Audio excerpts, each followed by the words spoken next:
Welcome back to another episode. My name is Mike, your host. I have some amazing individuals with us here today, and they call themselves Nurse Cher, Nurse Shanae. But you're probably wondering, nurses on an insurance podcast, what is going on? No, you are on the right page. So today we're going to talk about the transition from these two amazing individuals going from nursing full-time nurses into now full-time life insurance agents, and they're crushing it at a very high level. And they've only been with us for the last 6 months, so it's been a short time frame. They're quick learners, they're amazing individuals, and their work ethic is where it's close to none. Their coachability is literally close to none. I mean, they have an amazing coach with Caitlin Barber, another great agent leader in our organization. And she is leading the front with these two individuals here. I'm just kind of in the background doing my little, but we have them on today showing you guys how to go from a 9 to 5 nursing into the insurance space. So Cher, Shanae, welcome to the channel. Thank you for having us, Mike. Of course. So let's start with you, Cher. So tell the viewers about who you are, where you're from, and why insurance. So who you are, where you're from, why insurance, aloha. Let's do it. What is up, everyone, or aloha from California. So my name is Sherilyn, but you guys can call me Cher, like Sunny and Cher. So I was born and raised in Oahu, Hawaii. And like a little bit of background of me, I moved to California for nursing school back in 2014. So I've been in California ever since then. Since after nursing school, I just stayed here for work. So I've been a nurse now for about almost 7 years. It went by so fast. You know, I did a little bit of travel nursing as well during the pandemic. And that's when I realized, like, oh, wow, like I saw the true colors of, the healthcare system. And it's just like, at this point, like I realized, like, the only person you need to stay loyal to is yourself and your purpose, right? Not just your job. And like I did the travel nursing, and then from there, like something still didn't feel like right, like I was burnt out more than ever. And that's when I came across just the business world in general, and there's like, wow, there's just more to than just being a nurse. And I know that I wanted to still help people, but outside of the bedside. And I was able to find a community where nurses are transitioning into entrepreneurship, and that's how I got introduced into the insurance world, because you could still help people, but remotely. And that idea was just presented to me, and I was like, wow, like I could still help people without having to break my back, or without being burnt out, or like committing to these long hours mentally and physically. And yeah, so from there, like I realized too, with your insurance license, you can do so much just like nursing. You don't have to just stick to one thing. But I chose to, mainly focus on final expenses. And from there, that's when we came across True Wealth. So we're here. I love that. Shanae, you can go next. Okay, so my name is Shanae. I am also a registered nurse. I've been a nurse for almost 6 years, I want to say. And quickly got burnt out, in a word, right? This isn't what I want. I love helping people as a nurse, right? But this isn't what I want to do necessarily until 65, the demanding hours. I work night shift, 7 p to 7:30 in the morning. It was a great starting point, but I always felt the need for more, right? I always had this, it was just something tapping me on my shoulder. When you see the people around you in the nursing world, they always say like nurses eat their young, right? So you see the older nurses, like the 65-year-olds, and they're so mean and just like, why are they like this? And it's probably because they hate their job and they haven't found any other way to do anything different, right? So I saw that a while ago, and I quickly like started maybe about 2 or 3 years ago getting into more personal development, surrounding myself with in communities like nursing communities that were looking to do more. So first it was like travel nursing. I thought that was my thing. And then that started to slow up. And then I connected myself with some nurse entrepreneurs who were showing us that, okay, there are more ways that you can help people outside of the bedside, right? And I got into the different things. I started another business 2 years ago. And then I said, okay, now what else is the goal? Like I have to, with business, you have to grow it, you have to scale it, right? So what else can I do in the meantime? And then also still fulfill my purpose. So I do feel like I got into insurance because I realized that people need help outside of the hospital. It's not only when they're sick. What happens when that patient goes home? What happens when the family members need to take off of work and they have to take care of that family member, and there's what do I do when I'm missing a paycheck? They don't know about these things, and I think I am creating like a big impact. Like I feel more like I'm walking in my purpose because a lot of people don't know about life insurance. They don't trust. They have bad experiences because there are some agents out there that are just doing whatever. They don't trust it, and then they just end up not getting it until they run into somebody like me, and it's like, oh wow, like now I understand. Thank you for explaining this to me. Not having to leave your family with debt is not, it's more than just a script. It's like this is real life. You're really helping somebody. So I really think it's really impactful and just building a community in general, I love that. I think for you both, you guys is both conviction when it comes to why you guys are doing this is so high, which is the reason why you guys are producing at a high rate, because y'all not just slinging insurance because it's a sling it. You guys are doing it because this product is really changing people's lives. I know I have a conversation with you shared before about your own friends and family. Like you have a strong conviction about this. And then your mom is in insurance too, which is beautiful. And she's doing great. I love her as well. So let's talk about this, guys. So now you're in insurance. Let's talk about your first 3 months buying leads. How did that go? Who wants to go? So your first 3 months buying leads. Talk about, was it easy? Was it challenging? Talk about how many leads were you buying? How many leads are you buying now? Like, because people, you guys know better than me. There's a lot of agents buying leads right now, right? And they're not seeing the sales they want to see. But knowing what you guys know now, what are some things they're not doing in the beginning that you guys were doing in the beginning, which is the reason why you are not seeing the success you want to see when it comes to buying leads? Ooh, that's a good question. Like in the beginning,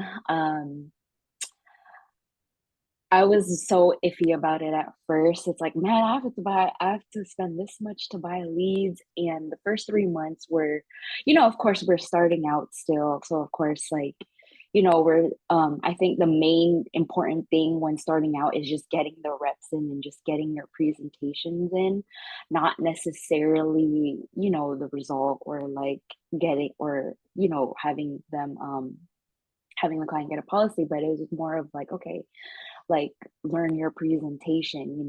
I think starting out I really only bought like one or two batches a month, maybe even less, because I was really stingy with it. I kept using them over and over and over again,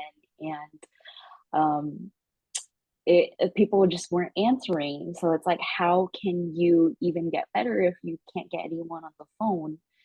And I did also try I tried first business in a box leads. I think that was a great way to start off. Mhm. And from there, once I was able to get my reps in, like, okay, transition over to, other lead vendors as well. But such as like, for example, the vet leads. But Yeah. However, like you're gonna just get the same objections no matter what, like over and over, like, okay, I already got something, or don't call me again. Mhm. Or, you know, but yeah, in the beginning I was very, very like I couldn't get over the fact like, oh, I have to keep buying. Like, are you serious? And from there, it's like I realized like, oh wow, like we actually do really need to get new faces to talk to in order to get to our goals. Because it really is all just numbers. So for you, the biggest thing you learned was just pretty much not buying enough leads, but then we started buying more leads, you got more repetition, therefore your income and your sales went up as well. Like you weren't like in the beginning, you were like just kind of dabbling into it, which is kind of hard for you to make the amount of sales you wanted to make. But because you started to buy more leads consistently, you got more repetition, so therefore your sales and net profit at the leads went up as well. Shanae, would you also agree that happened to you as well, or a little bit different? I would agree. It happened a little different for me. So, you know what they say, like everybody, one of our coaches says, Damon, everybody has like a false start, right? To Yeah, insurance. Like you're like, yeah, yeah. you're going the choo-choo train, and then you're like, let me try to do it this way."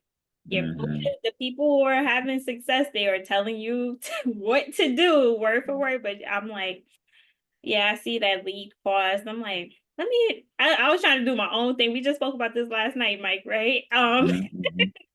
I was like, let me try to generate them organically. Yes, that's okay, but you have to follow the system that is given to you to begin with, right? As a new agent. And I quickly fell fast and realized, okay, this is not producing me any income, right? And then once I started doing what my coaches told me to do the first time around, that is when I started seeing success. So it was me realizing that it is, you have to invest money into your business, and it comes back to the same principles that I learned 2 years ago. So why wouldn't I think the same applied in this business? And I learned that you have to invest in your business, you have to invest in yourself, and it will return back to you, you know, and having the belief that, you know, I have the training, I have the support, all of the things, all of the people to help me succeed. And then it really just does happen. You just have to follow the system. So I had a little bit different start because I was trying to do my own thing, but I realized, and we were warned not to do that, but I was like, yeah. Real quick, Shanae, before you mute. So, like, what's been your best month AP annual premium sales, and what's been your best month so far? That was January of 2025. And oh gosh, I should have had it pulled up. I think I have it I on think my, I think it was about 25,000, right? That sound right? no, you more than that. Oh, oh, oh, oh, You're oh, lowballing me, oh, Mike. oh, oh. Okay, 30,000. It was at 37.95. Two of them were written with two other carriers. That was the issue why I wasn't like counted on our other. Okay, okay, gotcha. That's 30,000. That's amazing. That's lovely. So, help me out before I come to you to share. Give the people like some game. Like, how many leads? You don't mention the vendor. How many leads are you buying per week?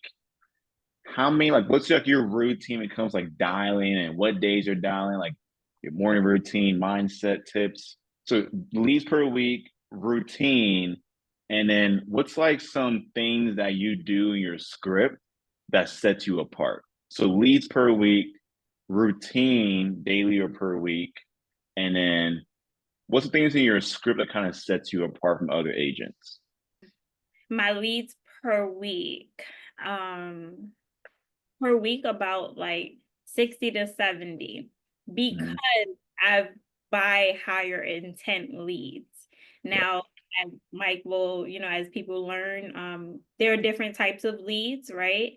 So you may have to work more than that. For me, right now, mine are those are my numbers because those are higher intent leads. Now I am currently full-time in insurance, right? I say I'm a per diem nurse, but I really don't go there. I've probably worked, yeah, I didn't work at all in February, right? And I just, yeah, I don't even know why I keep showing up if I do, right? Um, so I am full-time in insurance. My hours of my day start. So when I start my day, I'm trying to wake up earlier. That is my goal. So I'm at least up out of bed by 7. I'm trying to do a little earlier. This is Eastern time, sorry. So I have enough time to, get myself together. And then we have morning calls, right? Um, so in the morning I wake up, I'm not touching my phone or worried about anything about that. I'm listening to like a mindset while I'm in the shower, whether it's maybe some ET, Stormy Wellington, or maybe TD Jakes, Darius Daniels, something in the shot. Like that's the first thing I hear in the morning while I get myself going. And then I'm on our morning calls, right? Whether it's mentorship calls, Elevate Your Morning on Mondays, and then every other Monday at 9 a.m. I'm always plugged in. You said something yesterday, like during the call, you said doesn't it get repetitive? But I do always learn something every time. And even if it gets repetitive, I was in a mentorship for almost a year before it clicked. I kept hearing about insurance and what you can do with final expense sales and things like that. I'm just like, it went over my head. I just didn't get it. So sometimes you don't need new information. You still need the same until it clicks for you. You know what I mean? And then you start to make it a part of your routine and the things that you say. And I'll hear you say something, Mike, and once I get somebody on the phone, I'm spitting it right back out of my mouth like a robot, like, oh yeah, I heard Mike say this. I'm gonna say it too. You listen to the people who have success and that you want to that they know that they're steering you the right way. So what sets me apart, I learned to slow down. That was my thing. I was always so nervous. I swore, that's the funny thing. I swore a year or two ago when I got the insurance license. I only got the insurance at first, the license at first 2 years ago for a tax write-off. I was like, oh, I could write off taxes, fine. But then I didn't know you could do things with it, right? So insurance, I said leads. I was always told to do warm market. Oh, your warm market and this, that, and I realized it doesn't really work like that if you're looking to make a change in your life. You can, but y'all know what I mean. So leads, I said I could never call leads random people from random states. I swore I would never ever do it. I was like, I can't do that. What do you mean? And now I'm just like always on the phone, just talking to them. They are just Yeah, regular people. They are normal people. yeah. I love it. I love it.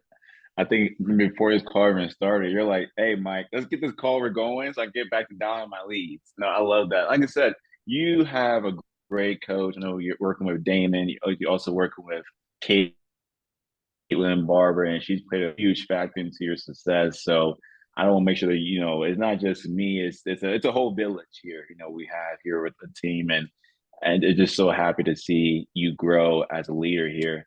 So, Cher, coming to you next. So, for you, Cher, what's been your best month so far?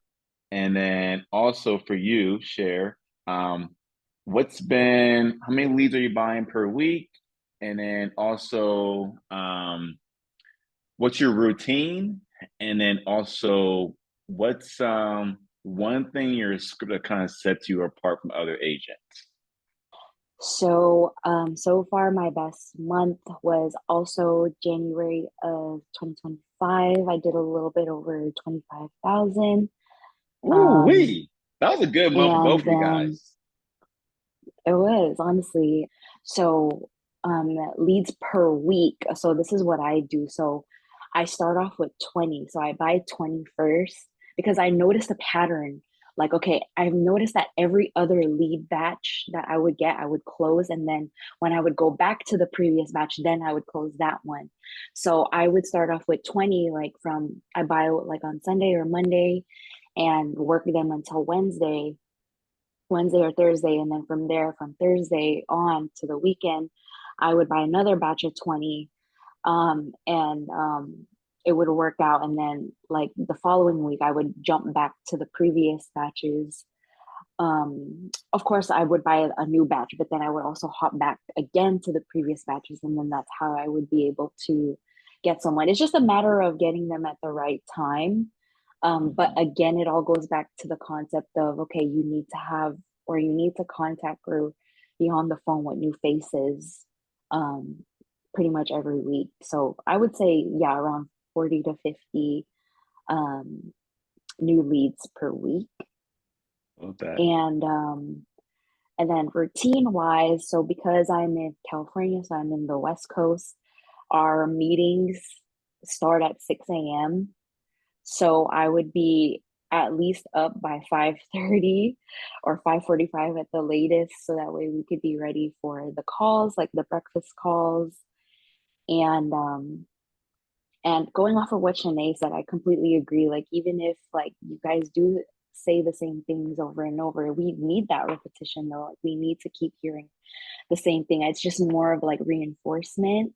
And I do definitely apply what we've learned from the calls, because that's how we're able to get better and serve our clients at like a higher level. So those calls, those training calls help a lot. It reminds me of a skills lab in nursing school, and sometimes our clinical debriefs as well. So that's what it reminds me of. And so after the breakfast calls too, I would eat my own breakfast. I gotta get my coffee in, my breakfast in, and then after that, I would write my daily gratitude. So I've been writing at least 3 things that I'm grateful for, whether it's like, like today, the sun is shining. Actually, today it was raining yesterday, so I get to see the sun. Like, I think gratitude has been like the biggest thing for me, especially because I realize, like, we are physically capable. Like, there's no excuse and no way we can't be successful because we're able to talk to people. We have that physical ability to talk to people. We could still serve people just by talking. And like, I'm forever grateful for that, because there are people who are literally fighting for their life right now, who would love to be in our position.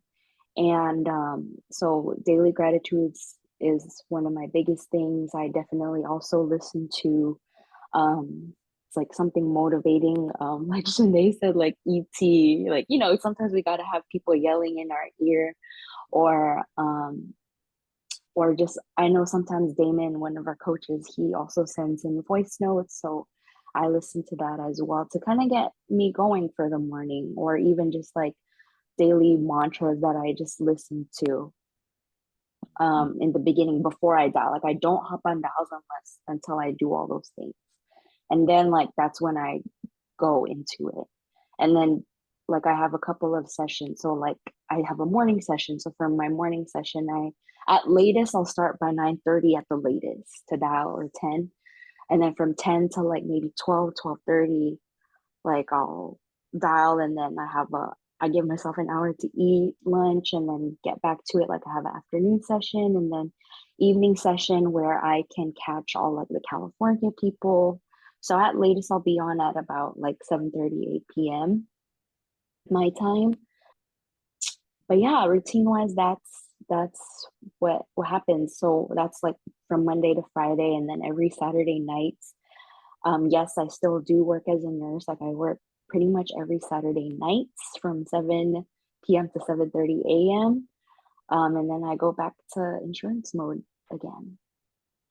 I love this. This is so good. Before we wrap up, nurse share, because they even say they're a nurse in their scripts, which I think it helps them out a lot, because I think it does build trust. And that's the one thing about these two individuals, that they're just themselves in these calls with these clients. They're literally themselves. And there's the reason why these clients are gravitating towards them, because I mean, you've ever heard Cher's presentation. It's like she's having a conversation with her mother. It's like, it's so conversational. It's like she's not even selling the client something. Cher is literally just talking to them as if it's like a friend, which is the client can sense that. Before we end this amazing call, if you can give these people one quick tip, share, what's that one quick tip you can give them if maybe they're struggling right now and not struggling, not the word, they're having a challenging time right now in their business. What's that one quick tip you can give them to see more success? It's a good question. I think the number one thing is just to stay consistent. Like even if you're not closing, or even if you don't write them the policy, that's fine. Like as long as you hit your metrics and you stay consistent and you keep showing up, like at the end of the day, like all of our coaches always say this, but it'll always work itself out no matter what, as long as you keep dialing, you keep staying consistent, you keep tracking your numbers, most importantly as well, because at the end of the day, the only person you can blame is yourself and what you're doing and what you're not doing, right? So yeah, that would be my biggest piece of advice. Awesome, awesome. Shanae, what's your last tip of advice to an agent that's having a challenging time right now in the business, and they can take this one advice, they should see the increase in their business? I would say leadership is most important, Mm. right? Because when I started, I was with a different IMO, and it made a big difference, the change of leadership. And no, this isn't a paid promo, but I would say join True Wealth, because I'm not just saying that because I know how this could sound like, oh man, they just want to say yes to join. It is not. The leadership here, the genuineness of Jalen, Mike, all of the leaders, Caitlin, people wanting to see you win and succeed, and seeing that it's like faith-based, like they believe in what they're doing. It's not just trying to take advantage of, let's say, senior citizens or things like that, you know what I mean? And just wanting to show newer agents the ABCs. Like I said, this isn't my first thing. Sales, when I say the word sales, still it makes me feel like, but sales is service. Like I'm literally servicing people. I'm helping people. I'm not out here selling shampoo, right? So having those leaders in the meetings, it's like they're constantly in your face, constantly giving you opportunities to learn. If you don't plug in, it's really a you thing. It's not that the resources aren't there. So I think that was the biggest key to my success as getting started, and just having that person to take your hand. Hey, let me show you the way, because you don't know how to start. And it's as simple as like really starting from A through Z, like newborn to, because everybody doesn't come from a sales background. So I think that is the genuine thing, like the leadership. So Love that. I love that. Thank you so much. You guys have been amazing. It's been a great call. Guys, thank you for hopping on. It's been amazing. If they want to learn more about you, we'll put you guys' bios and your tags and your IGs in the description below. Like, subscribe to our YouTube channel, and we'll see you guys next time.